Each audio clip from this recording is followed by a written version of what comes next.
Baik, sebelumnya, Assalamualaikum warahmatullahi wabarakatuh. Perkenalkan, nama saya Yolanda Wardatu Solika dengan NIM I0002102125. Di video kali ini, saya akan memaparkan proposal skripsi saya yang berjudul Analisis Model Wakaf Tunai Global melalui Pendekatan Sistematik Literatur Review.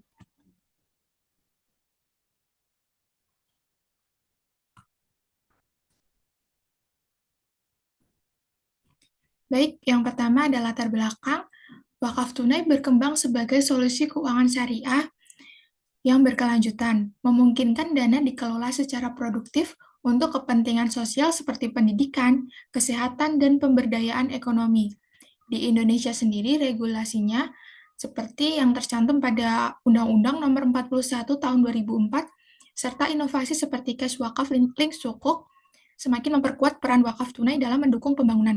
Namun, kajian tentang implementasi wakaf tunai di berbagai negara masih tersebar dan belum terstruktur dengan baik. Oleh karena itu, penelitian ini menggunakan metode Systematic Literature Review atau SLR untuk menganalisis berbagai model wakaf tunai yang telah diterapkan di dunia, mengidentifikasi tantangan, serta merumuskan rekomendasi kebijakan yang lebih aplikatif. Dengan demikian, hasil penelitian ini diharapkan dapat membantu mengoptimalkan peran wakaf tunai sebagai instrumen keuangan syariah yang mampu mendukung pembangunan sosial dan ekonomi secara berkelanjutan. Lalu rumusan masalahnya, yang pertama, bagaimana praktik wakaf tunai diterapkan di berbagai negara, serta faktor-faktor apa yang mempengaruhi perbedaan karakteristiknya. Yang kedua, apa saja model wakaf tunai yang telah dikembangkan dalam berbagai kajian akademis. Yang ketiga, apa saja tujuan dari penerapan wakaf tunai dalam berbagai aspek kehidupan. Yang keempat, apa saja tantangan utama dalam pengelolaan dan pengembangan wakaf tunai? Lalu tujuan penelitiannya yang pertama, menganalisis penerapan wakaf tunai di berbagai negara, serta mengidentifikasi faktor-faktor yang mempengaruhi perbedaan karakteristik dan efektivitasnya. Yang kedua, mengidentifikasi dan mengevaluasi berbagai model wakaf tunai yang telah dikembangkan dalam kajian akademis serta relevansinya dalam praktik. Yang keempat, yang ketiga, menjelaskan manfaat dan tujuan utama dari penerapan wakaf tunai dalam berbagai aspek kehidupan. Yang keempat, mengidentifikasi tantangan utama dan dalam pengelolaan dan pengembangan wakaf tunai. Lalu tinjauan pustaka, yang pertama ada pengertian wakaf. Wakaf berasal dari kata Arab waqafa yang berarti berhenti atau menahan. Dan dalam syariah mengacu pada pemberian harta secara permanen untuk kepentingan umum tanpa boleh diperjualbelikan, dihibahkan, atau diwariskan.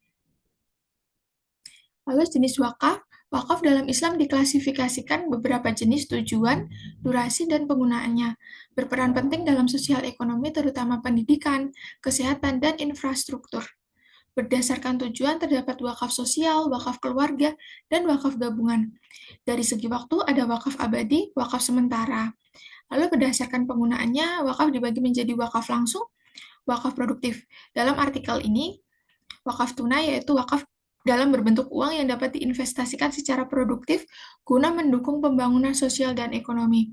Dengan pengelolaan profesional, wakaf tunai berpotensi memperkuat ekonomi umat Islam, mendukung pendidikan, layanan kesehatan, dan pemberdayaan masyarakat, sehingga menjadi instrumen strategis dalam pembangunan berkelanjutan.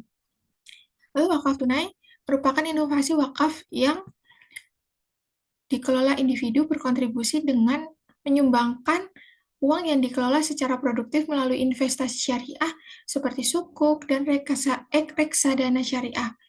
Hasil investasinya digunakan untuk pendidikan, kesehatan, dan proyek sosial lainnya. Oleh karena itu, diperlukan kolaborasi berbagai pihak agar wakaf tunai dapat menjadi instrumen strategis dan mendukung pembangunan berkelanjutan. Lalu metode penelitian, penelitian ini menggunakan metode Systematic Literature Review yang menganalisis berbagai studi tentang wakaf tunai secara sistematik dan transparan. Pada tahap awal, penelitian ini melakukan cakupan eksplorasi, menetapkan kriteria eksklusi, seperti halnya menggunakan jurnal ilmiah berbahasa Inggris yang telah melalui tinjauan sejawat. Scopus dipilih sebagai sumber utama karena cakupan publikasinya yang luas. dengan pencarian menggunakan kata kunci terkait, wakaf tunai, dan produktif. Dari 250 dokumen awal, dilakukan seleksi bertahap hingga diperoleh 39 artikel yang paling relevan untuk dianalisis lebih lanjut.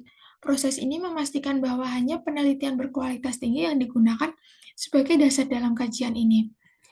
Mungkin itu saja yang dapat saya sampaikan untuk proposal skripsi saya. Kurang lebihnya saya mohon maaf. Wassalamualaikum warahmatullahi wabarakatuh.